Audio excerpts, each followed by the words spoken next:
Hello guys. Today what we're going to talk about, and it's going to be a short video today, is working on exercising and skill building. Alright, I think you noticed from what we did initially in class, it seemed like it was getting kind of repetitive and boring there, shooting all that stuff we did with the pistols and the 22s. But then you noticed, look how well everybody did once we went to the 9mm. I mean, everybody was slaying with a 9mm. We did all that work with the 22s, and then when we got to the 9mm, everybody was really doing a good job. Doing exercises and working on the mundane skills is going to make you later on, whenever you try to do more advanced stuff. If you notice the way I had the class laid out, in your packet, the exercises we were working on, or we were going to be working on with the rifle, were the NRA courses of fire. There were 2 courses of fire I had you guys set up to run. The NRA light rifle, which is very basic, but it's skill building. It's working on your precision, working on your positions, and really that's it. You would be doing standing, kneeling, and prone shooting. Prone is laying on the ground. And you would just work on your marksmanship, get to where you could shoot in each of those positions well. Then the NRA tactical rifle, not competition, but courses of fire, those get into you doing stuff a little more dynamically. You shooting around barricades, right and left side of a barricade, kneeling, right and left side of a barricade, moving up to a barricade and stuff like that. Well, everybody wants to run before they can crawl, right? You need to do the slow stuff, get to where you can actually make shots from the positions before you try to make shots moving into the positions.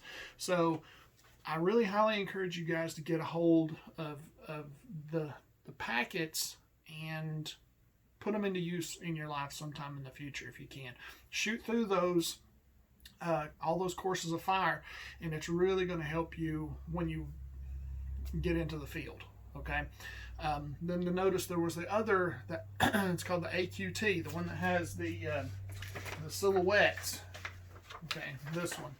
All right, AQT. AQT stands for Army Qualification Test or Target.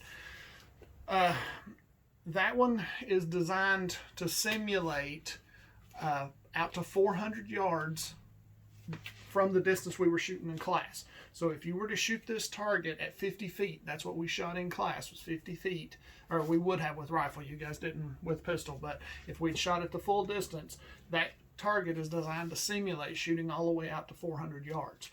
So you can use that, and it's been used with very good effect to simulate you being able to hit a target at 400 yards. It has targets that are 1, 2, 3, and 400 yards on it, simulated. It teaches you to shoot standing, kneeling, and prone also, okay? Or sitting. You can actually do sitting as well. But that one has movement, like you shift in positions, start in one position, go to another position, reloads, shifting targets while on the clock and stuff like that. All of that is really good practice for you. All right, you need to get some level of stress involved in your shooting, some level of decision making, and some level of stress involved in your shooting. Just a clock, man.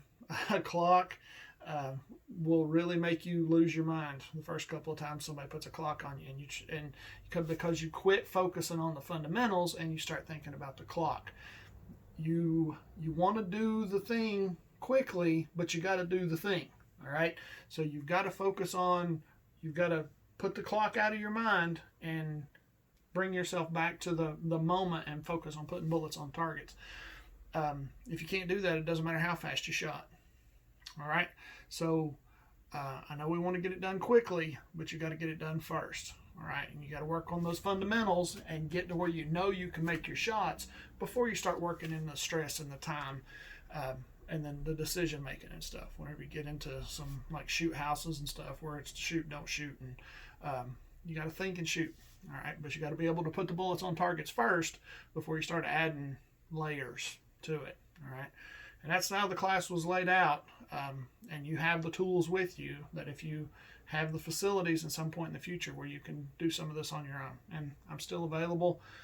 Once the world gets put out, we can get back to doing some stuff. So I'll be glad to work with you guys. If you got questions, please send them to me. I have got some good feedback already. It's going to help me make some videos in the future. I appreciate it, and I will talk to you guys again soon.